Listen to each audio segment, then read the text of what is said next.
अति जलद व अचूक बातम्यांसाठी पाहत रहा महामीडिया 24 सदैव तत्पर।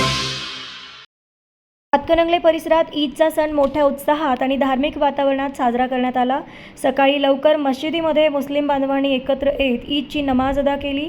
यावेळी परिसरातील विविध मशिदींमध्ये मोठ्या संख्येने नागरिक उपस्थित होते। नमाजानंतर सर्वांनी एकमेकांना ईद मुबारकच्या शुभेच्छा देत आनंद व्यक्त केला। लहान मुलांपासून ते ज्येष्ठांपर्यंत सर्वांनी नवीन कपडे परिधान करून सणांचा आनंद लुटला। हातकणंगले, आळते, कुंभोज, रुकडी, हेरले, नेस, तारदाळ परिसरात मुस्लिम बांधवांनी एकत्रित येत नमाज पठण करून प्रार्थना केली। यावेळी जगामध्ये शांतता, सौहार्द आणि बंधुभाव नांदावा यासाठी विशेष प्रार्थना करण्यात आली। समाजात एकोपा आणि सलोखा टिकून राहावा तसेच सर्वांनी एकत्र येऊन प्रगती साधावी अशी भावना यावेळी व्यक्त करण्यात आली। हातकणंगले परिसरात ईदच्या निमित्ताने सामाजिक ऐक्याचं सुंदर चित्र पाहायला मिळाले। तर मग चला सबस्क्राईब करायला विसरू नका महामीडिया 24 न्यूज चॅनलला। महामीडिया 24 सदैव तत्पर।